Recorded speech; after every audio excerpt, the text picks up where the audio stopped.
¿Sabían que no necesitamos decir amigues para distinguir amigas o amigos si podemos decir amiguis? No lo había pensado.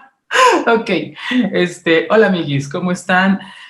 Sean, reciban la más cordial bienvenida a esta emisión especial de podcast que se llama Hablemos de Falacias. Tal vez es la primera emisión de más, tal vez es la primera, única y última, no lo sabemos. Pero mientras tanto, pues yo soy Gabriel, conmigo está Fabio.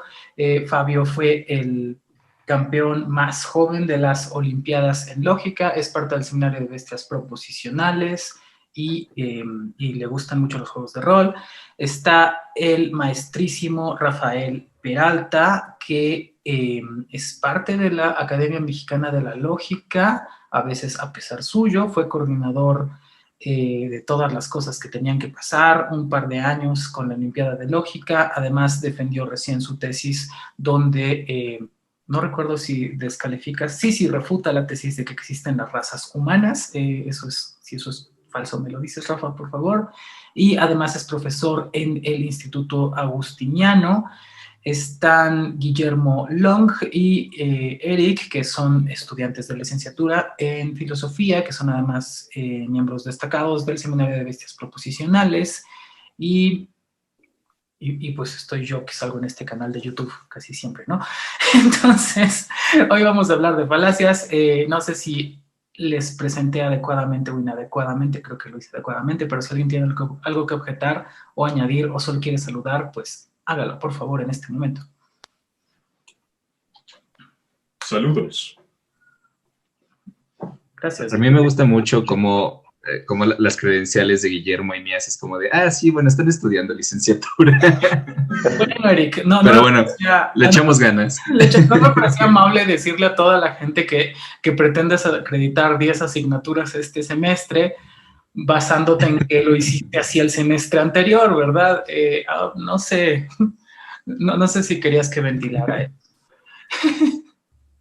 Y pues de Guillermo, ¿qué más puedo decir? Puedo decir muchas cosas lindas, pero lo primero que pensé fue que es administrador de una página de memes de AMP3 y pues eso tampoco sé si quería que lo dijera.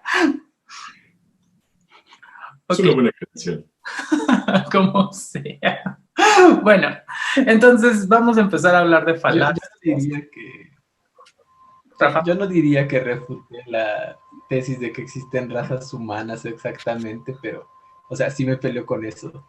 Más bien intento problematizar la cuestión del concepto de mestizaje en México. Perfecto. Gracias, Rafa. Claramente no he leído tu tesis. Lo siento mucho. Pero a Fabio sí lo presenté bien, según parece. Creo que sí. Ok, entonces empezamos. Al menos no tengo quejas. Al menos no tiene quejas. Ok, empezamos con el primer meme de falacias que dice así. Es bien sabido que el pan de muerto no tiene calorías. Esto porque está muerto. Les explico. Calorías viene de calor y si el pan está muerto, pues está frío. Por lo tanto, el pan de muerto no tiene calorías. Cómalo sin preocupación. Ok, ¿qué piensan de ese argumento? Es una falacia. No sé si es equívoco o si es anfibiología, pero creo que va por ahí. ¿Me equivoco? Es de contexto, ¿no? Más bien. Descontextualización. Ajá. Sí, porque claro que no estamos hablando de que el pan haya estado vivo, ¿no? Y ahora esté muerto. Sí. Y es que Adelante, Guillermo. está atribuyendo una cualidad de los muertos al pan por una cuestión más bien semántica que lleva el nombre muerto. Pero como dice Eric, no implica que el pan haya estado vivo anteriormente. Además, está usando la palabra frío en dos sentidos claramente diferentes.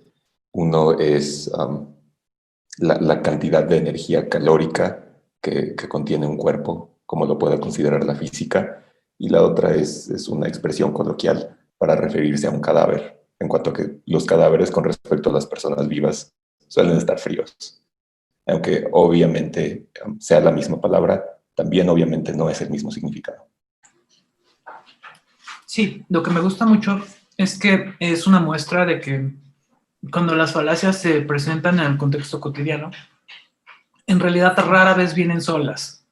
O sea, esto sí tiene que ver con una descontextualización, tiene que ver con equívoco al menos, y también se le imprime un poco de retórica para que sea así juguetón y sea convincente, ¿no? Que sea algo padre lo que quieren hacer ahí con convencerte de que comas pan de muerto sin preocupación porque pues no vas a engordar, ¿no? Como que es la idea que está ahí de fondo. Entonces, no sé si tienes algo que agregar, Rafa, o crees que ya dijeron todo. No, sí, está bastante chido. A mí me divierte, ¿no? Pero sí. O sea, por ejemplo, ese juego que hacen entre decir pan de muerto y entonces luego decir, ah, pues si es pan de muerto, entonces como el pan está muerto y ya siguen sus cosas. Entonces, a ver, o sea, como que de decir que es pan de muerto saltan a que el pan mismo está muerto. Y eso es súper raro, pero claro, ¿no? O sea, es divertido verlo. Que por cierto también es parte de este pleito que tiene el resto del mundo contra las personas, nosotras chilangas, que si comemos quesadillas que no tienen queso, y pues nuestro pan de muerto pues no tiene muerto tampoco, ¿no? Entonces eso creo que no nos lo han objetado, que no se espera que el pan de muerto tenga muerto, como si se suele esperar que las quesadillas tengan queso. Y lo que tiene, bueno, justo nuestra querella con respecto al queso y las quesadillas, es que en realidad las formas de hablar pues no tienen que ver con que esencialmente el nombre de algo sea una descripción definida, que los nombres son arbitrarios, pues entonces es simpático que nos encontramos frecuentemente con esos problemas y que se explican justo por falacias de equívoco, que no son sino confusiones semánticas mayormente.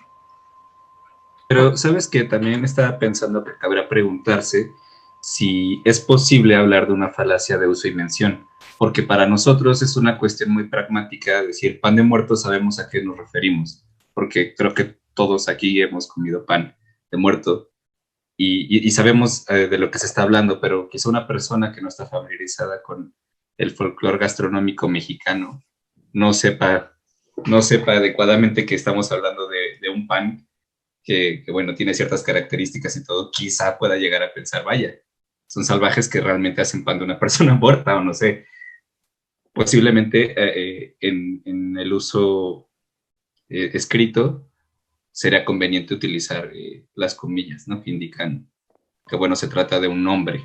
Yo recuerdo algo interesante. Sí, yo recuerdo algo muy interesante respecto a lo que observa Guillermo. Alguna vez viendo un programa de cocina, de no recuerdo qué cadena, era un programa de chefs estadounidenses y entonces había una parte en la que querían salvar un restaurante mexicano y no conocían nada de comida mexicana, entonces según hacían trabajo de investigación de campo, iban a México, investigaban y decían, ah, mira, ellos hacen tamales para los días de muertos. Y entonces, de entrada, a partir de esa observación, en el menú incluyeron tamal de Día de Muertos.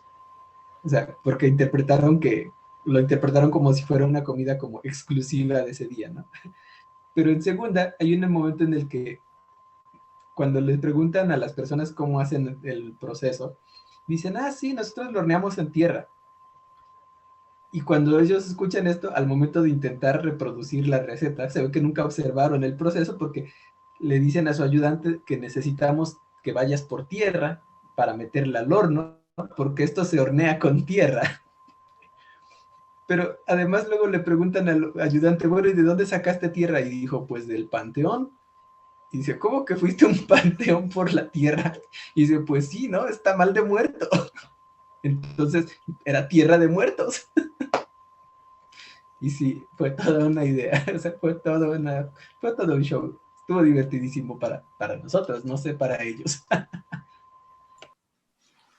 Wow, sí, sí, sí, justamente ilustra muy bien que comunicarnos requiere de un buen conocimiento sintáctico y semántico.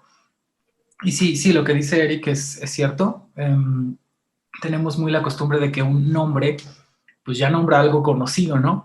Pero si los nombres se traducen literalmente, pues tal vez no den esa idea adecuadamente. Oye, pues todo lo que entraña esta pequeña falacia, ¿no? Me recuerda mucho al ejemplo que has dado en clase de Ben Shapiro y los Boy Scouts. ¿Te acuerdas? Sí, creo que eso lo tienes más fresco. Tú tienes más claro esa discusión. No sé si gustas hablar Sí, algo. de hecho, lo tengo traducido por acá. Dale. Veamos. Dice alguien a Ben Shapiro: entonces, si te digo que eres un alce, ¿eres un alce? Eso es completamente diferente. Exacto, los hombres y las mujeres somos completamente diferentes. ¿Has conocido alguna vez a un hombre y a una mujer?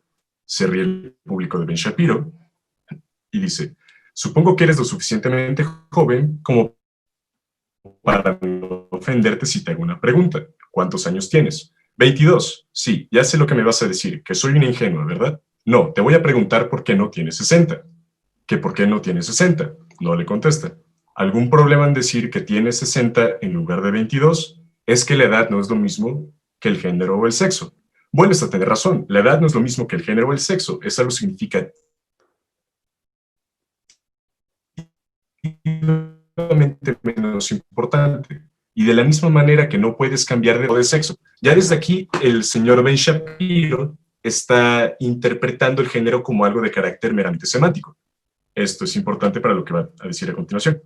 Dice: tienes que ser un niño, boy en inglés, para ser un Boy Scout. Le contestan a Shapiro: ¿dónde está escrito eso? ¿Qué tal en el propio nombre? Boy Scout. Y bueno, ahí está la falacia. Y venden este discurso como el maravilloso abogado que debate y que maneja lógica de manera extraordinaria, pero ya vemos por dónde va. Sí, es muy desafortunado. Creo que en ese caso sí pasa un poco que la gente compre la literalidad de la palabra Boy Scout, pero además pesa mucho más, que según ellos acaba de quedar demostrado lo que ellos ya creían. Es decir, se desatiende por completo que por supuesto además, esto es en el marco de un debate donde esta persona se yergue triunfante porque refutó y humilló a su interlocutora. Y por lo tanto, entonces ya refutó y humilló a todas las personas que piensen que el sexo es distinto del género. Y, y pues no, es como como una cadena de falacias una con la otra, porque vamos a suponer que sí, que retóricamente el auditorio y tal vez hasta esta chica de pronto quedó como muy confundida y pensando que Ben Shapiro tenía razón y que todo quedó refutado, pero pues no, el convencimiento no sucede o más bien, las verdades en un nivel epistemológico no se establecen por retórica, ni porque alguien gane una discusión, sino que tienen que atender a evidencia empírica. Y el argumento que nunca se ve en esta discusión es porque el sexo es distinto del género. Y ya, de que ese hecho sea soslayado por completo, se pueden seguir muchísimas cosas, las que sean, ¿no? Y esta apelación a la literalidad del término Boy Scout, pues lo hace no quiero, muy persuasivo. Muy persuasivo, esa es la palabra que estaba buscando, porque parece que entonces es algo obvio y que todo el mundo debería saber y que por lo tanto pues es ridículo cuestionar. Y, y pues creo que no, creo que cuando discutimos algo otra vez, si se ven las partes correctas de lo que es evidencia a favor o en contra de una tesis, pues la conclusión no se llega a ella de manera retórica. Y por una parte, y por otra, pues bueno, ya atendiendo específicamente a la falacia de la literalidad de Boy Scout, pues es lo que aparece pues en todo el mundo, vaya, al menos desde Bertrand Russell, cuando habla sobre la diferencia sobre la posibilidad de que los nombres dejen de tener de ser descripciones definidas. Él lo dice con respecto a la desembocadura del río Dart. Dice, hay este lugar que se llama el Dartmouth, que pues es un poblado que está ubicado en la desembocadura del Dart, como su nombre lo dice. Pero un buen día el cauce del río cambió y Dartmouth ya no estaba ubicado en la desembocadura del río Dart, estaba en otro lugar. ¿Qué otro lugar? Pues donde mismo estuvo desde siempre, porque Dartmouth era solamente el nombre de esa población que circunstancialmente, como después se vio, estaba ubicada ahí. Y lo mismo pasa con, no sé, nos referimos así al toreo todavía, ¿no? Le decimos metro toreo a Cuatro Caminos, que por cierto nunca se ha llamado toreo, pero bueno, que yo recuerde nunca se ha llamado toreo. Y pues no hay, ya no está el toreo ahí, pero la gente te dice, ¿a dónde vas? Ah, pues a toreo, y el camión también dice toreo y así. Entonces es claramente un asunto convencional que según su conveniencia esta persona quiere hacer pasar por esencial. Y pues aquí lo muy triste es que las personas lo creen, en mi opinión, porque es lo que ya creían. No sé qué piensen ustedes, perdón por hablar tanto. Creo que sí, a propósito de esto último que dices, sí hay una dimensión de el habla cotidiana en la cual frecuentemente las falacias se usan para defender posturas que quien habla no está dispuesto a cuestionar, o simplemente creencias que se tienen de antemano que no están abiertas a discusión, que no están disponibles para ponerse sobre la mesa y argumentar a favor o en contra, a pesar de que presentar falacias, es decir, presentar la estructura de un argumento, sí da al menos la apariencia de que se está discutiendo. Y creo que eso es un recurso del cual tenemos que cuidarnos al argumentar cosas de seriedad. No solamente en el sentido de que estemos al tanto de que otras personas no lleven ventaja en una conversación sobre nosotros por estar haciendo uso de argumentos falaces que no comportan consecuencia lógica y que realmente no son argumentos o no son argumentos que aporten información o que aporten nuevos puntos de vista, sino porque frecuentemente ese es uno de los mecanismos que usamos para proteger creencias que al verse cuestionadas no queremos cambiar. Sí, es algo bastante, supongo que tanto peligroso como nocivo. ¿Peligroso en qué sentido? En el sentido de que si exponemos, tal como lo dices, cuando estamos hablando de cosas que son importantes, hay que tener mucho cuidado de con quién lo discutimos, porque puede salir mal, porque puede resultar hiriente, o porque puede incluso pues, vulnerar nuestros cuerpos epistémicos y es algo que así como lo acabo de decir, a lo mejor suena raro, pero pues es delicado para nosotros y con respecto a lo que pues normalmente tenemos cierto apego, cierto cariño. Nuestras creencias son importantes para cada persona, entonces sí es delicado como dónde y con quién las vas a exponer, número uno. Y número dos, sí es muy importante que casi que de antemano pudiéramos asegurarnos de que nuestros interlocutores tienen la disposición de que a la luz de cierta evidencia pudieran recalibrar o retractar sus creencias a la luz de cierta evidencia y buena argumentación. Porque si de antemano tú vas a una discusión donde la gente va a desatender tu argumento o desatender tu evidencia, pues no tiene caso. No tiene absolutamente ningún caso. Creo que eso sucede en muchísimos ámbitos. It's 22 hours. Gracias. Perdón. Sorpresivamente pasa bastante en filosofía, creo, que la gente en realidad no esté dialogando, no esté evaluando la evidencia que el otro presenta ni su forma argumentativa, sino que pues lance todo el arsenal que tiene para defender la postura que quiere defender. Y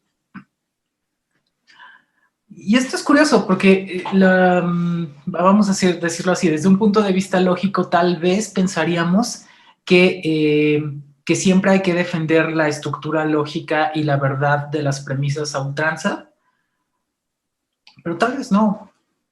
Tal vez a veces podemos renunciar un poquito a eso. ¿Y por qué lo digo? Porque, no sé, si estuviera en mis manos, por ejemplo, si un día llegara a estar en mis manos, que me dijeran, vamos a cancelar estos proyectos gubernamentales que atentan contra un grandísimo número de hectáreas de reservas naturales y además vamos a construir un refugio para ayudar a 1000 gatos. Sí y solo sí, tú, Gabriel, argumentas de manera falaz. Lo hago. La verdad lo hago. O sea... Quizás te equivocarías y dirías algo que sí es un argumento sólido. Es verdad, probablemente. ¿Qué ha sucedido? Sí, es verdad. Es verdad que cuando trato de argumentar falazmente fallo y argumento válidamente. Pero bueno, lo intentaría. Mi punto es que creo que si estamos calibrando o ponemos en la balanza nuestros valores epistémicos y nuestros valores argumentativos y de otros índoles, pues hay cosas que son más importantes que el premio a ser el o la lógico del año, ¿no? Pero si no está algo de esta índole de por medio, pues sí, lo más importante es, digamos, filosóficamente, el amor a la filosofía y la honestidad para con la argumentación y la verdad de las premisas y las conclusiones, pues lo que importa es la evidencia. Y no deberíamos tener disposición, o más bien tenemos que tener mucho cuidado de no argumentar con personas que no están dispuestas a recalibrar sus creencias o sus conclusiones ante la evidencia. ¿Qué piensan, Rafa, Guillermo, Eric? Rafa. Yo creo que tienes razón, pero curiosamente creo que también a veces no nos damos cuenta exactamente de lo que estamos haciendo. Quién sabe si es por la premura, a veces es por sesgos, no sé. Entonces, por ejemplo, ahorita que habíamos esto del pan de muerto, me acordé también de un caso curioso de un historiador de la filosofía, creo, no sé, porque yo no conozco bien su trabajo, pero recuerdo que lo cita o lo menciona Guthrie, el que hizo esos como 7 tomos, creo, de historia de la filosofía griega. Y entonces, este investigador, que creo que se apellidaba Dirlemayer, en algún momento decía que no, o sea, que era muy problemático los intentos de otros historiadores de querer reconstruir la personalidad de un griego antiguo, ¿no? Pero su argumento era curioso, porque según lo que dice Guthrie, era del siguiente tipo. Era decir, bueno, miren, es que los griegos no tuvieron propiamente el concepto de personalidad. Y entonces nunca usaron ese concepto. Así que, por eso, los griegos no tuvieron personalidades. Entonces no podemos reconstruir la personalidad de un griego, porque no la tenía. Y sugerir que tenían una personalidad es proyectar hacia atrás una categoría moderna. Entonces dice uno, ok, a ver, esto se parece un poco al ejemplo del pan de muerto, pero parece que hay algo más involucrado allí. Rafa, me permito decir que ocasionalmente he oído conversaciones por un tenor similar, cuando se habla de la estética prehispánica o de la estética japonesa, y diciendo, no podemos hablar coherentemente de algo así, porque esas culturas carecían de ese concepto. Lo que correspondería a nuestra estética o a la estética en la cultura griega antigua, se trataba de otro modo completamente. Yo justo creo que no solo en estética, sino en general, creo que ha sido una de las cosas, por ejemplo, que yo llegué a escuchar cuando algunos criticaban a gente como León Portilla y otros por decir que existía la filosofía prehispánica, ¿no? Porque decían, no, a ver, es que el concepto mismo de filosofía es un concepto griego que surge en Grecia, etcétera, ya, ¿no? Y tiene una historia. Y decían, entonces, como en estos lugares no existía el concepto de filosofía, pues no existía la filosofía. Y entonces no puedes hablar de filosofía en América hasta que no hay este proceso como de colonización, etcétera, y aculturación. Y justo tiene todo que ver con esto, ¿no? Con estas formas de argumentar. Yo antes era así. Ofrezco una disculpa. Más o menos por ahí de 2002, 2003, yo pensaba exactamente así. Haz de cuenta que Rafa me citó. Perdón, lo siento mucho. Ajá, bueno, pero aún así, no sé, en algunos casos creo que sí es un poquito problemático. No sé si en todos, ¿no? Porque, por ejemplo, no sé, podríamos pensar que es distinto cuando aplicamos este tipo de argumentos a cosas, por ejemplo, naturales, que cuando lo aplicamos a cosas sociales a veces. Entonces, alguien puede decir, oye, mira, no importa si en tal cultura no tenían el concepto tal para nombrar a un cierto tipo de planta, ¿no? O sea, la planta existe. Y cómo le pongas nombre o no, pues es lo de menos, ahí está la planta, ahí está ese tipo de plantita. Y en cambio, con algunas cuestiones sociales parece que sí hay algo más problemático y que sí importa mucho que exista una palabra o algunos conceptos que ayuden a nombrar esas cosas. Y en algunos hasta parece que sí, ¿no? O sea, no es tan fácil distinguir si de verdad la existencia del concepto juega algún papel o no en la existencia de los objetos a los que nombra. Entonces, eso complejiza mucho la discusión acerca de cuándo este tipo de cosas sí son falacias y cuándo en realidad no. Es una cosa muy interesante ver eso. Sí, y es que pareciera que ese exceso de apego a ciertos conceptos, a cierto marco teórico, a cierto algo, hace que de alguna manera la discusión se acabe. O sea, por supuesto, creo que sí, todas las personas que estamos en esta charla tenemos cierto apego al análisis conceptual, pero no tiene que ser el análisis conceptual por el concepto mismo, sino el objeto que estás estudiando, que normalmente suelen ser más complejos de lo que alcanzamos a modelar. Entonces, eso por una parte. Por otra, pareciera que si nos referimos al tema que nos interesa hoy, que es el de las falacias, es una perspectiva de ese tipo pierde de vista las distintas posibilidades que existen respecto a la forma en que se puede manifestar la consecuencia lógica entre las premisas y la conclusión de un argumento. Y que es algo que creo que hablábamos ahorita antes de empezar a grabar, que es una equivocación que puede costar caro, porque si pensamos como unidireccionalmente o unívocamente que la consecuencia lógica siempre tiene que ser deductiva o que los argumentos siempre tienen que tener la misma estructura, pues difícilmente vamos a atender a objetos más complejos, estéticos o sociales, en la forma en la que hace falta. Eso es lo que puede parecer. No sé qué piensan ustedes o si quieran hablar más al respecto de ese último aspecto que mencioné. He escuchado de una famosa falacia ad logicam, que me recuerda un poquito a lo que tú estás diciendo ahorita. Lo leo. Un ad logicam es una forma de razonamiento falaz que consiste en afirmar la falsedad de algo solo porque surge de un razonamiento contrario a la lógica o de una falacia. Pero justamente que no esté argumentado de forma correcta en relación a una lógica no implica necesariamente que sea errado. Exactamente, Guillermo. Podemos decir cosas que sean verdaderas o llegar a conclusiones verdaderas y tener argumentos erróneos o incompletos o cosas por el estilo. Por una parte. Por otra, que es algo que pues debe ser un poco inquietante, no sé qué tan preciso sea, pero el modelo de la lógica histórica y tradicionalmente ha sido la lógica deductiva y es relativamente reciente que tengamos apertura a pensar que hay otros modelos de argumento y de consecuencia lógica.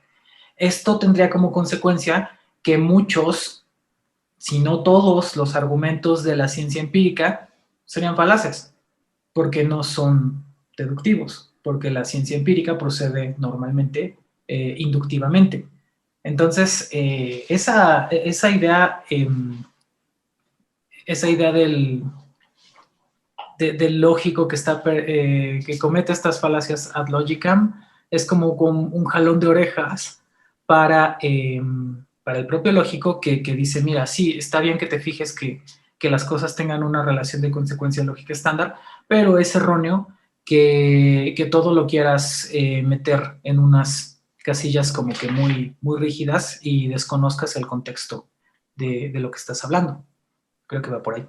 Sí, no hay que perder de vista que las falacias no se refieren a verdad o falsedad, se refieren a una estructura argumentativa.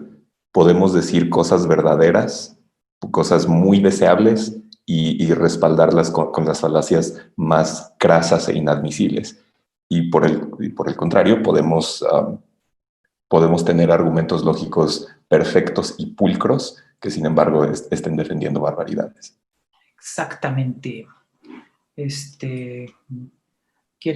Tengo otra falacia por si quieren seguir. Bueno, por supuesto pueden regresar a estos puntos, pero si seguimos avanzando con otro caso, está un anuncio, es una foto de un grupo de ventas y sale una persona que está en el marketplace de Facebook, dice, hago tus tareas de matemáticas, física, química y programación, cuento con referencias, dice estudiante de ingeniería, y pues sale el nombre de la persona y su foto, ¿no? Y entonces una persona lo quiere defender y pone varias cosas importantes, interesantes, dice, bueno, mínimo, si se iban a burlar de él, hubieran tapado su nombre. No. Él no está haciendo nada malo. Está ofreciendo una asesoría porque sepa mucho o poco del tema, lo sabe e intenta ayudar a los demás. Aquí, como en otro de tus memes, porque esto aparece en una página de memes, porque pues para eso es el Facebook, lo único que proyectas es que tienes un odio irracional a los ingenieros. Bro, ¿qué tanto daño te habrán hecho para que pienses así? Te lo paso si el tipo se burlara de un matemático, pero lo único que hace es ofrecer un servicio y tú con tu página vienes a hacer burla de ello. Creí que eras mejor. Entonces, yo le digo, bueno, al menos yo encuentro una incompatibilidad entre las siguientes dos oraciones. Hago tus tareas y él no está haciendo nada malo. No sé si el administrador de esta página de memes tenga un tema o no con la gente de ingeniería, pero sí creo que todas las personas teníamos por entendido que las tareas las tenemos que hacer cada quien. Pero tal vez me estoy perdiendo algo y asesoría ahora se anuncia como hago tus tareas. Sí. Y bueno, así sigue la discusión. O sea, creo que ya... como si fueran la misma cosa esas dos, o sea, y claramente parece que sería demasiado raro que alguien pensara que te doy una asesoría es decirte lo mismo que te hago tu tarea, ¿no? Entonces, como que en su defensa hizo equivalentes ambas, o como que las identificó y ahí hay algo raro, ¿no? O sea, en ese salto, como que uno dice, a ver, espérate, ¿cómo justificas eso? O quizás esta persona sencillamente no piensa que existe tal cosa como un fraude en cuanto a la autoría de una tarea. O no le importa. Pues sí, hoy vi una frase muy triste que decía, si los laboratorios están dispuestos a experimentar con animales vivos, también están dispuestos a mentir al respecto. Pues sí, probablemente guardando las comparaciones, porque por supuesto esta persona puede de hecho estar tratando de hacer apología, y de hecho con los comentarios posteriores, porque claramente esto no se iba a quedar ahí, en los comentarios posteriores lo que está argumentando es, este chico solo quiere hacer un trabajo para sobrevivir tal vez, ¿no? Dices tú, pues sí, yo no estoy diciendo que no lo haga, lo que estoy diciendo, si quieres, es que medio que tendrías que saber que es una estructura ilegítima y que las tareas se supone que nos las dejan o las dejamos en el aula para completar ciertos procesos de aprendizaje y poderlos evaluar, porque lo que se supone es que la persona que se está evaluando es la que está llevando el curso y no al que le pagaron por hacerlo. Entonces, como bien dices, probablemente no conciban eso como un fraude, o aunque conciban que es una forma de fraude, pues consideren que no importa. Entonces, ahí es, por supuesto, vago. Por supuesto, sí pensamos que tal vez hay fraudes que son veniales y otros que no lo son, pero hay un espectro como progresivo de donde es menos venial y más dañino tu fraude. Yo creo que un fraude venial es, por ejemplo, mañana que es el cumpleaños de mi sobrina, le voy a llevar un libro y le voy a decir que todavía no termino de armar el cuento, pero pues que se lo mandaron de una escuela de brujas que está en X lugar, ¿no? Necesito terminar de configurar mi historia. Y por supuesto que eso es mentira y sé que es un fraude, pero es algo que yo le quiero dar. Tal vez estoy mal, tal vez estoy cometiendo abuso infantil, pero en mi perspectiva es algo venial, es una ilusión que va a tener y que le va a gustar algún tiempo, como los Reyes Magos, supongo, o algo por el estilo, y no va a ser un daño. En cambio, que te hagan tu tarea, que pagues porque hagan tu tarea, sobre todo cuando estás en un proceso formativo ya a nivel profesional, pues como que es distinto, ¿no? Porque cuando contratas un profesional, lo que se supone es que sabe hacer eso que se estudió y que lo sabe hacer él y no la persona del marketplace de Facebook. Y a lo mejor te dirían como, ay, bueno, pero nada más esta tarea. Y otra vez es donde se pone el límite. Porque a lo mejor fue esta tarea y otra en un mes y otra en todos los semestres. Y luego fue también la tesis. Y que yo me acuerdo a Peña Nieto no queríamos perdonarlo que hubiera hecho plagio con su tesis. O no sé si también salieron a defenderlo con este argumento. Es complicado. A mí me llama la atención que parece que dejamos un poquito de lado la estructura digamos, de consecuencia lógica de la falacia para centrarnos un poquito más en los motivos.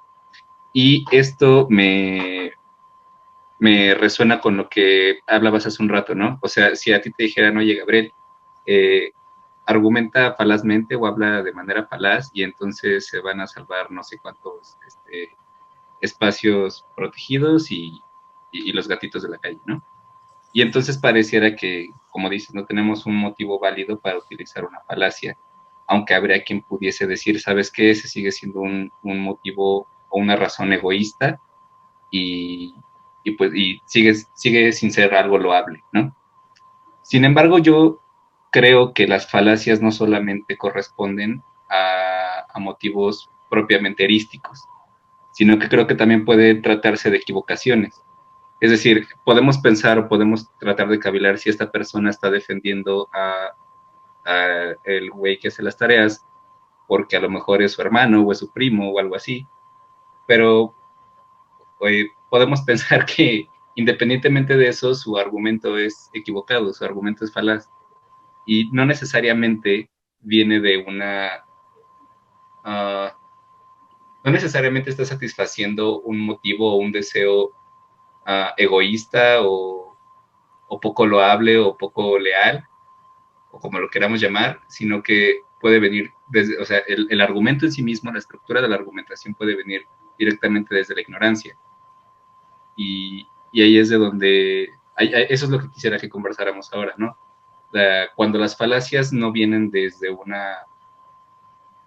motivo de ganar una discusión o desde querer vencer a tu rival, sino justamente de la ignorancia, de decir, ¿sabes qué? Yo no sé lo suficiente de lógica, ni formal ni informal, para poder hacer un argumento que no sea falaz, ¿no? Un argumento válido. ¿Y qué podemos hacer al respecto también? No podemos, o bueno, sería deseable, ¿no? Que enseñáramos a todo el mundo, al menos lógica informal, pero digo, es difícil. De hecho, esa es toda una cuestión porque justo hay mucha discusión acerca de cómo se puede definir o no una falacia. Y entonces es problemático, ¿no? Porque si lo entendemos, por ejemplo, como lo pone Copy, en el caso en el que dice que, bueno, la falacia es un tipo de argumento que lógicamente es malo, pero que psicológicamente es persuasivo, el problema ahí tiene que ver con cosas como, bueno, es que hay muchas cosas que pueden ser psicológicamente persuasivas para unos y no para otros, ¿no? y cargas mucho el acento en eso de falaz, a fuerza tiene que ver con esto. Lógicamente malo, pero psicológicamente persuasivo. Pero hay otros, por ejemplo, que creo que como Comesaña dicen, bueno, no, más bien podemos entender una falacia como una estrategia que uno usa para convencerte de algo, dándote motivos que no a fuerza son buenas razones. Y entonces justo hace esta distinción para decir que si te da buenas razones y de modo de suponer que las estructura adecuadamente, entonces no hay falacia, pero si te da motivos que no son buenas razones, ya ahí hay una cierta falacia. Y aún así, no siempre se recupera esta cuestión de lo hizo a propósito o lo hizo por ignorancia, ¿no? Y había otras tradiciones que sí ponían atención a esa cuestión, y entonces había unos que decían que si había, o sea, solo había sofismas, si no mal recuerdo, cuando había intencionalidad, al parecer. O parece que en la definición de falacia sí incluían el elemento de intencionalidad, de tal modo en que si tú estás intencionalmente utilizando este tipo de formas malas de argumentación, a conciencia de que son malas, con el objetivo de persuadir a otro, entonces sí estás haciendo falacia, ¿no? Pero que si en realidad no estás consciente de eso y argumentas así porque no sabes argumentar de otra forma, pues no podemos decir que estás haciendo una falacia. Entonces tendríamos que llamarlo de otra forma, pero no sería falaz. Entonces, Fíjate que yo lo la entiendo. literatura contemporánea no sé qué tanto peso le otorguen. Sí, perdón. No, perdóname. Fíjate que yo, de hecho, lo entiendo al contrario. La falacia puede darse independientemente de los motivos, porque es una cuestión de estructura lógica.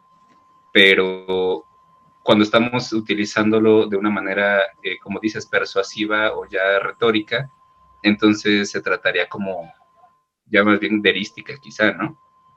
¿Pero qué entiendes como erística ahí? Justamente esta parte en la dialéctica de argumentar correcta o incorrectamente con la finalidad de ganar una discusión. Que puede o no incluir falacias, entonces.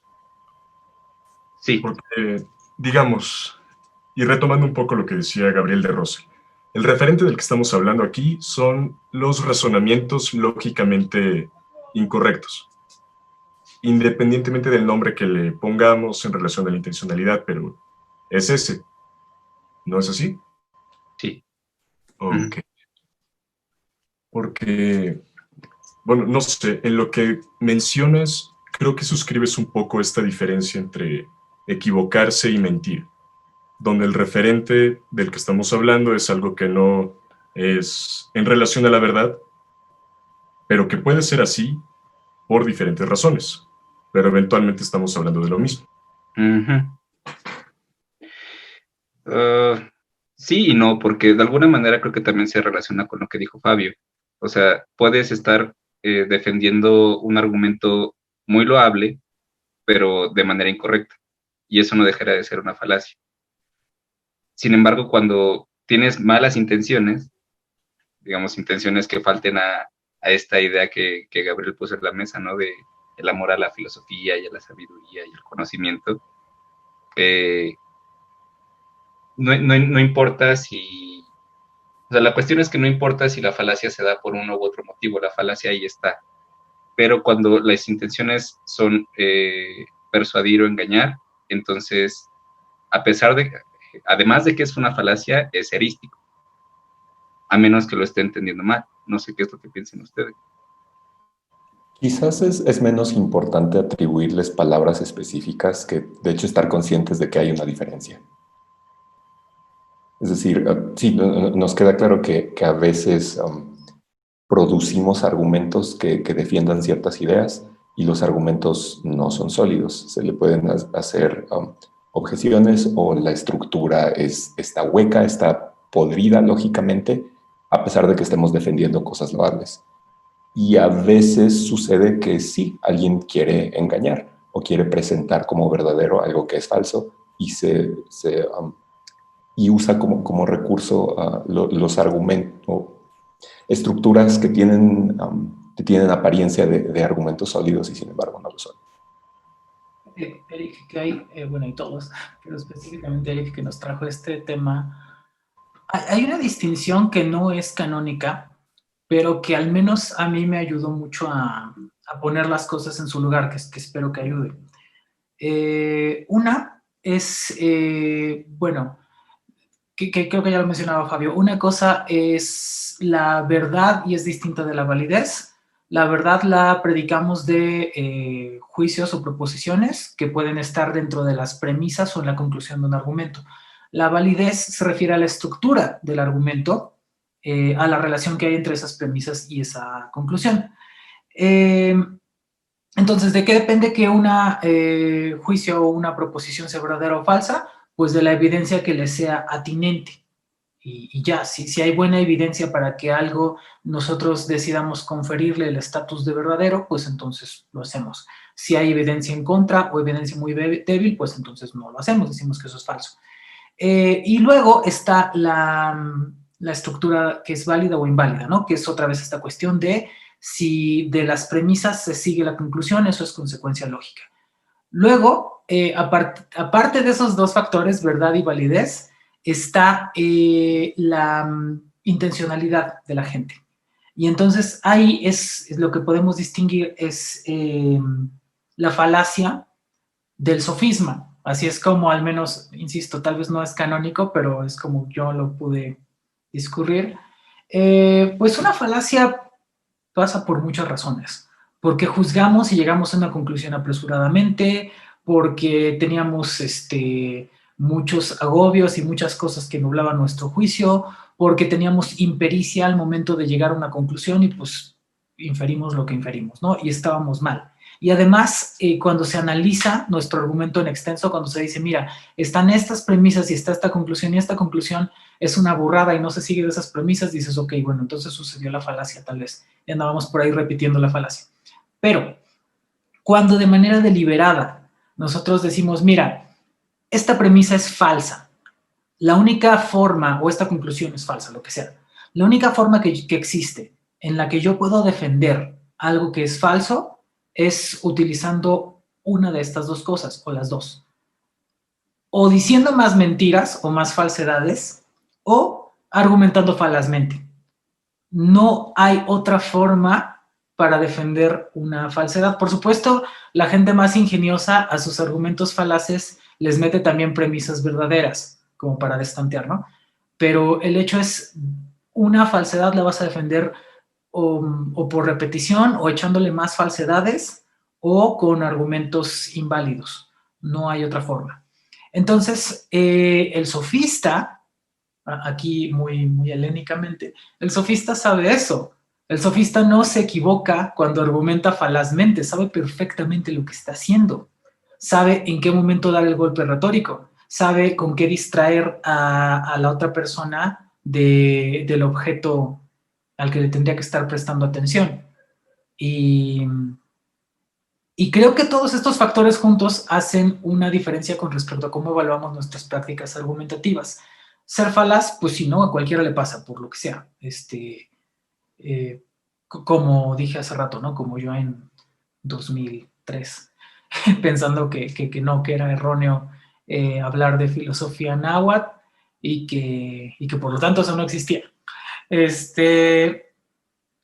Con respecto a decir, bueno, fíjate que tal vez sí tenían procesos epistémicos y cognitivos y varias cosas que podemos evaluar, a las que podemos referirnos de esta forma. Ah, claro, bueno, entonces recalibro y cambio mi opinión, pero bueno, mi punto es el desconocimiento a lo mejor lo podemos poner del lado de la falacia y la alevosía y la mala intención, o tal vez no la mala intención, tal vez también hay intenciones buenas, ¿no? Como en mi ejemplo de donde yo tengo que decir falacias para salvar a la selva. Bueno, eso no cambiaría que estuviera esgrimiendo como tal un sofisma. Y insisto, no sé si eso es canónico, creo que no lo es, pero creo que ayuda a hacer una distinción. Sí, creo que es útil porque, retomando un poco el ejemplo que nos trajo Long acerca de esta persona que quería como tirar abajo toda la ideología de género con falacias, podemos pensar, o al menos yo puedo pensar que pues sí, justamente está utilizando sofismas, ¿no? La intención es tirar abajo una ideología no solamente válida, sino que es muy necesaria en nuestros días. Y a mí me hace pensar que, bueno, hay una intención pues negativa ahí detrás. O no sé si estoy de plano sobreestimando las capacidades intelectuales de este personaje y efectivamente pues nada más está bien idiota y bueno, ni siquiera sabe cómo defender lo indefendible, ¿no? Yo creo que Pero, lo está subestimando, sí.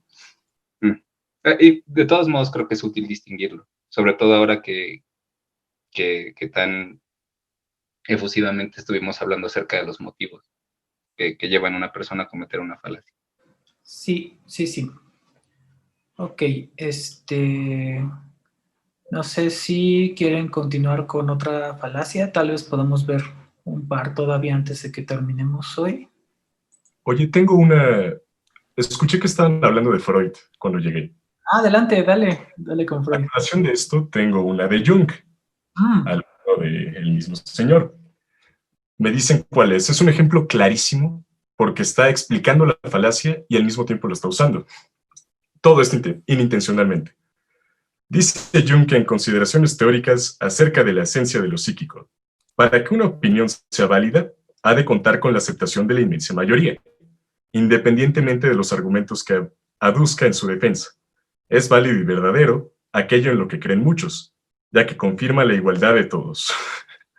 En el caso de una conciencia diferenciada, ya no se da por hecho, sin embargo, que la propia suposición puede aplicarse a otro y viceversa. ¿Qué opinas de eso? Pero si todos estamos en contra de Jung, entonces su argumento es inválido, ¿no? No, a ver, nos distrajo demasiado ese ad populum tan grosero. Normalmente lo que decíamos más temprano era que cuando se presentan las falacias es algo más sofisticado, ¿no? Y esto fue demasiado burdo, fue como, tengan, ahí les va, ad populum, por si la gente que enseña lógica en el futuro no tiene un ejemplo real y andan inventando, aquí les va, algo así sentí. Y aparte me encanta porque tiene toda la intencionalidad de justificar su teoría del inconsciente colectivo que presenta más adelante. Pero lo hace de una forma descarada. Creo que Jung tiene buenos motivos para pensar en el inconsciente colectivo, pero especialmente esa demostración es tan pobre. Bueno, es que no es una demostración, es tal cual nada más la apelación a unos motivos y ya. Y eso es muy importante, que es algo que ya decía Rafa. Una cosa es, bueno, no es exactamente lo que decía Rafa, pero que pensé a propósito de lo que decía Rafa y que pienso que es lo que estaba pensando Rafa, ¿no? Antes de que esté yo diciendo más cosas que Rafa no dijo. Una cosa es dar razones que son explicativas, es decir, dar cierta información que es justificación para que otra cosa, de la que se siga otra cosa o a partir de la cual pensamos que otra cosa es verdadera. Y otra es dar motivos. Y aquí, y pues mira, no tiene nada de malo, es como, ay, ¿tú por qué ¿por qué crees que no se deben, no sé, no tiene que ver el cambio de los fideicomisos, que es lo que la gente está discutiendo mucho estos días? Y dices, pues porque yo creo que está bien que los tengan para la ciencia. Y entonces alguien te pregunta, ¿y por qué? ¿Por qué crees eso? Y dices, pues no sé, a lo mejor no sé darlo bien una explicación, pero son motivos que yo tengo. Y esa explicación de motivos de pronto puede ser suficiente para las decisiones de una persona. Porque yo quiero chocolate o porque yo quiero esto o lo otro, pues mira, la gente tiene libre albedrío ya, ¿no? No tiene que darte una justificación completa epistémica para todas las cosas que hace. Pero en el caso de una teoría, que es lo que está postulando Jung, como que sí esperas algo distinto que, pues, porque todos creemos que es así, ¿no? Y eso es, severo. Rafa tenía un argumento más temprano hoy, que de hecho se parece, entonces no sé si quieres compartirlo, Rafa, va a estar padrísimo.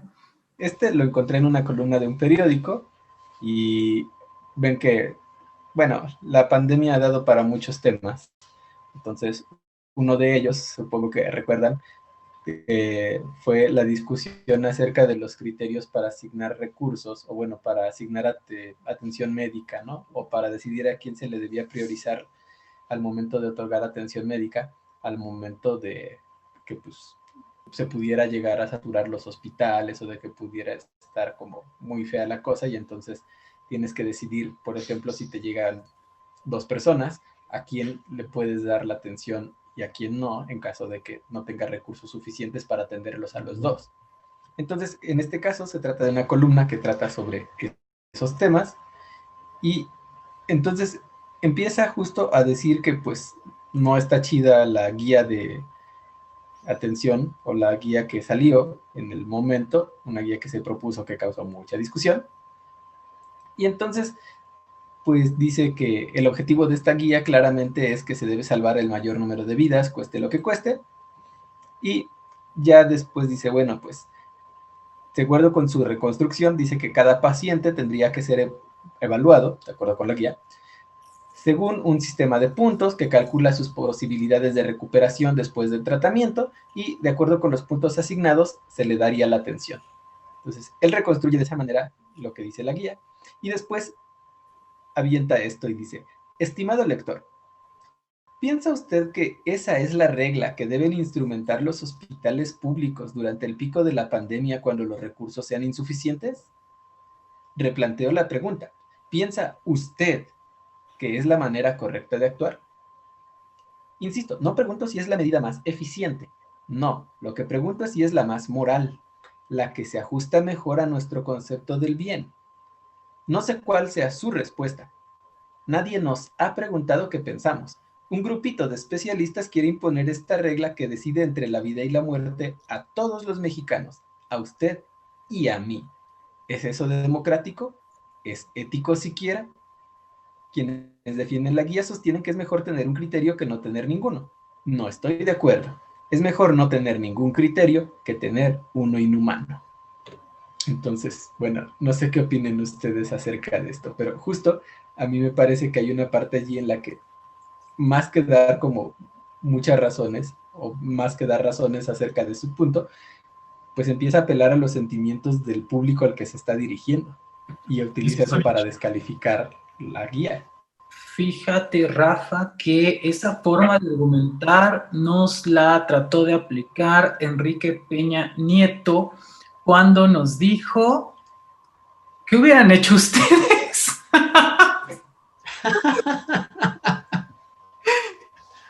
y sí, concuerdo contigo. Concuerdo contigo en que pues lo que tienes que dar son argumentos por los cuales eso pues no es una matriz de decisión. Y no, aquí más bien, como bien dices, parece que hay apelación a la misericordia, parece que hay apelación al temor, y al último, incluso si me tientas, parece que hay apelación a la ignorancia. Es mejor no tener criterios que tener criterios inmorales. No sé, es severo.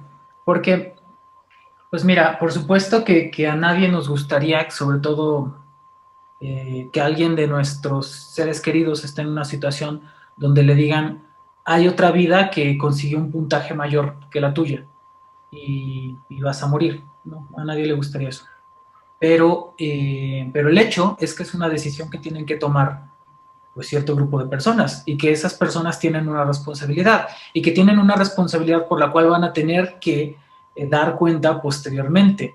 Entonces, decir tus criterios pues son unos, pero no son suficientemente generosos con los sentimientos de todos, pues ayudaría si hubiese una propuesta de cómo tener una evaluación que tuviera estos criterios tanto médicos, digamos, como éticos.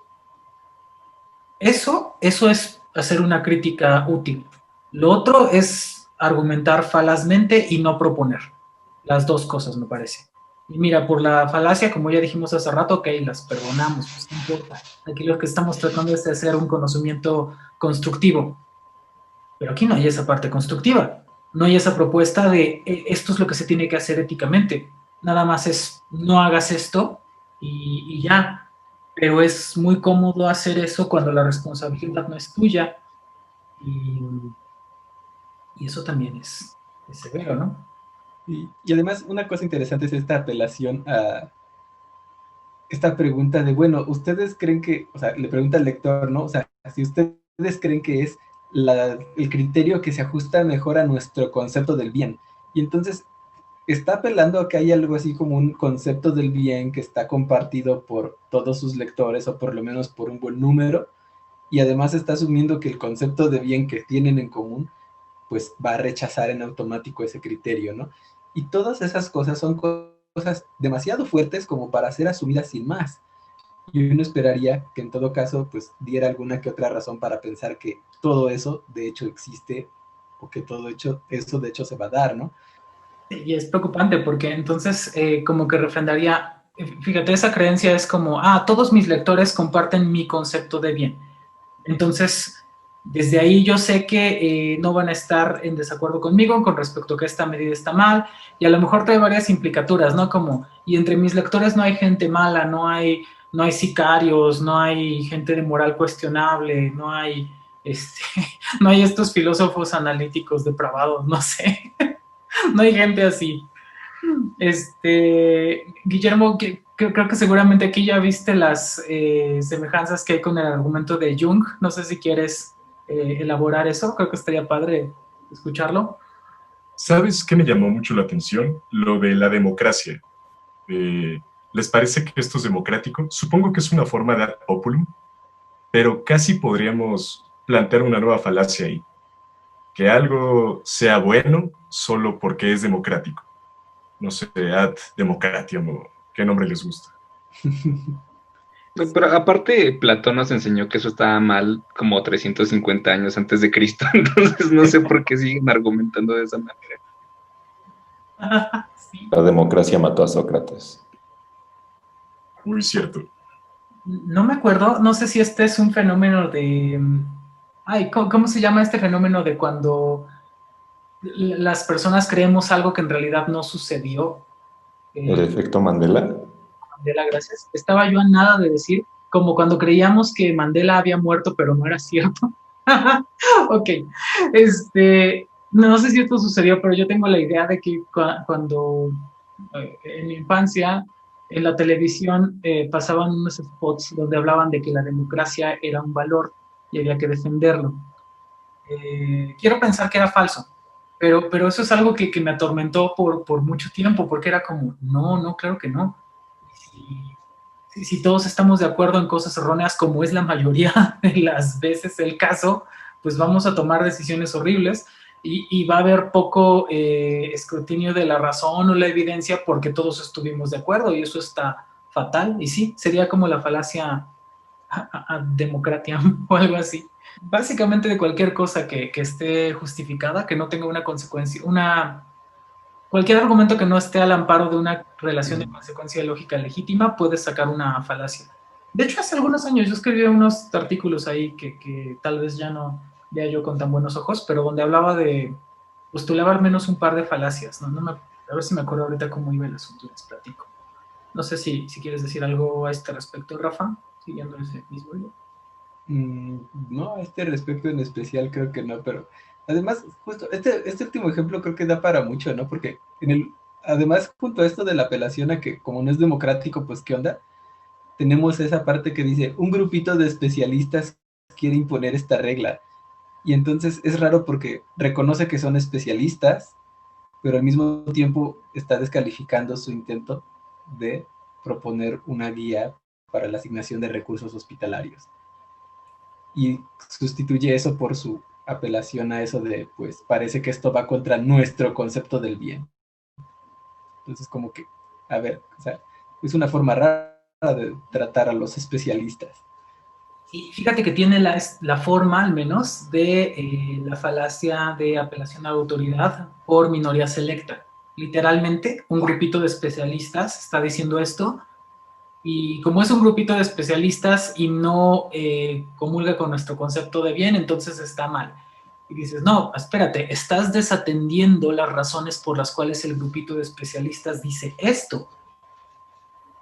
Si atiendes las razones por las que el grupito de especialistas dice esto, y tú pruebas o ofreces evidencia en favor de que son cosas erróneas, bueno, ok, sí les atendemos lo que dice el grupito de especialistas. Pero darlo por descontado como erróneo porque según no encaja con nuestra idea de bien, número uno, y número dos, denostándolos o utilizando este epíteto peyorativo del grupito de especialistas, porque al menos yo así lo entiendo, decirle grupito de especialistas es una forma de ridiculizarlo, pues no estás exactamente argumentando. Ya me acordé cómo iba mi artículo de aquel entonces. Decía yo que existía el hábito, y que desafortunadamente era un hábito muy arraigado en nuestras costumbres, de argumentar apelando a la mediocridad. Entonces, la idea era como, no hice o no cumplí con lo que tenía que hacer, pero se me debe dispensar porque nadie más lo hace, o porque todos nos quedamos a medias, ¿no? Entonces postulaba la falacia de apelación a la mediocridad, o ad mediocritatem, tenía hasta su latinajo, ¿no? Y ya eso se publicó en algún lado. Qué cosa, espero nunca volvérmelo a encontrar, o bueno, encontrarlo y que no esté tan feo. Ok. Algo que... Hay una cosa que quisiera presentarles. Me interesa saber qué piensan. Si ponemos, por ejemplo, algún animal fantástico como los unicornios, hasta donde tenemos noticia no existen en la medida en que no hay registro de un unicornio. Así que sería una falacia decir los unicornios existen porque no se ha demostrado que no existen. Para demostrar que no existen tendríamos que tener conocimiento perfecto acerca de toda la superficie terrestre al mismo tiempo, lo cual hasta la fecha es imposible. Así que si con base en eso dijéramos los unicornios sí existen porque no se ha demostrado lo contrario, eso es una falacia. También sería una falacia decir debemos considerar que sí existen porque no se ha demostrado lo contrario. Quisiera preguntarles entonces esto. En todo proceso legal en que se haga una acusación de un crimen, la persona acusada es considerada inocente hasta que se demuestre lo contrario, hasta que se demuestre su culpabilidad. Quisiera preguntarles si consideran que esto es una falacia y si sí, si debería de abolirse ese aspecto de los procedimientos legales. Y también, si sí es una falacia, entonces, ¿por qué la defendemos? ¿O por qué creemos que es un aspecto deseable de un sistema legal? Tal vez es falaz, pero lo defendemos porque puede implicar consecuencias positivas, como evitar un West Memphis 3 otra vez o algo así. No sé, creo que estamos frente a un caso como el que mencionabas hace un rato, defender una causa justa con un razonamiento falaz. Pero, sin embargo, ¿es una falacia decir todas las personas son consideradas inocentes hasta que se demuestre lo contrario? Tal vez es una forma de inducción. ¿Estoy en lo correcto? ¿A qué te refieres? No lo sé, ¿a qué te refieres? No sé, le vi forma de razonamiento inductivo a presuponer que alguien es inocente porque no se ha demostrado lo contrario. Es que no sé si se presupone que es inocente o se actúa como si lo fuera. Que no sé si es exactamente la misma cosa. Sí. Más bien, quizá sea una cuestión pragmática. Exactamente. Hay una distinción entre lo que pragmáticamente se ejecuta y lo que se está presumiendo de alguna manera, o lo que se está entreteniendo como que es el caso o no lo es. Creo, yo no quería hablar todavía, pero bueno, ya empecé. Creo que aquí lo que está en tensión es quién y en qué momento tiene que presentar la carga de la prueba. La carga de la prueba, así se dice. Es decir, el planteamiento de Fabio fue muy padre porque nos permite ver la estructura que hay análoga entre los dos argumentos. Primero el de los unicornios, pues no tenemos acceso a ese conocimiento perfecto para decir todos los seres vivos que hay son exactamente estos y nada más que estos, y no hay unicornios, por lo tanto solamente así podemos asegurar que no hay unicornios. En tanto no tengamos eso, nuestro conocimiento más bien es, apelamos a lo posible o a lo probable. Mira, es posible que haya unicornios, pero pues no tenemos mucha evidencia al respecto a favor, entonces pues tal vez es poco probable. Si hubiese alguna evidencia favorable al respecto, como no sé, fósiles de unicornio, que fueran legítimamente, tuviéramos razones para pensar que son fósiles de unicornio, podríamos pensar que hay unicornios o que los hubo. Pero si no hay evidencia de ningún tipo, pues es una posibilidad nada más en ese ámbito. En este otro caso, parece que en el ámbito de las leyes tenemos que establecer unos principios y unos acuerdos pragmáticos donde para que tú seas culpable de algo, pues se tiene que presentar evidencia al respecto. Si no hay evidencia de eso, entonces pues no se puede concluir tu culpabilidad. Y es exactamente lo que decía Guillermo. Ahí están en tensión o en juego una dimensión normativa, digamos en letra, pues sí, si no muerta, al menos sí fija, en tanto que los códigos tienen que ser acuerdos que pues llegan a un punto y se pueden seguir como normas, y otra dimensión pragmática, que son los usuarios que entran y salen en esos contextos legales. Creo que eso lo explica, que eso puede tal vez, no sé si explicar satisfactoriamente lo que está planteando Fabio, pero sí dar un poco luz respecto a cuál es el problema. No sé qué piensan. Sí, yo creo de entrada que justo, aunque se vea como algo muy similar, el por sí mismo decir que nadie es culpable, todos son inocentes hasta que se demuestre lo contrario, eso en sí no es falacia, es un principio normativo o un principio pragmático, ¿no? Lo que sí sería falaz podría ser un razonamiento de alguien que dijera, ah, mira, o sea, a esta persona ya la juzgaron, no se demostró su culpabilidad, por lo tanto no hizo lo que se decía. Ahí sí sería una cuestión como de un razonamiento de tipo falaz, ¿no? Asumir que porque lo juzgaron y no se le declaró culpable, entonces no hizo lo que lo que se decía, eso sí ya sería falaz, ¿no? Porque justo está confundiendo como lo que se pudo o no demostrar con lo que se hizo o no se hizo. Y justo a lo mejor una persona sí cometió fraude, por ejemplo, pero no se le pudo encontrar la evidencia y por eso no la pueden castigar, ¿no? Pero de hecho lo hizo, o sea, a lo mejor fue tan bueno escondiendo la evidencia que justo por eso fue imposible demostrárselo y no se le procesa. Pero entonces, en esos casos, ahí sí tendríamos una forma de razonamiento falaz. Pero el principio por sí mismo, creo que más que falaz, es un principio pragmático. Sí, creo que la falacia residiría en decir, de hecho, todas las personas son inocentes hasta que se demuestre lo contrario. Cuando más bien creo que la intención es decir, se consideran como si fueran inocentes, lo sean o no, en previsión de que no querríamos castigar a alguien que sea inocente. Es decir, en previsión que nos parece más aborrecible castigar a alguien inocente que dejar en libertad a alguien culpable.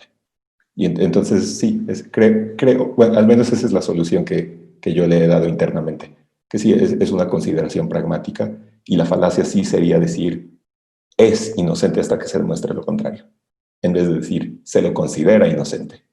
Sí, y por otra parte, la segunda parte de tu pregunta, ¿por qué si admitimos que a pesar de que se trata de una falacia lo defendemos? Pues por eso, ¿no? Porque si no, si lo aceptamos, más bien si no lo aceptamos, tendremos que considerar las consecuencias lógicas como que a un acusado o una acusada, independientemente de la evidencia que se demuestre en su favor o en su contra, eh, puede ser considerada como culpable, ¿no?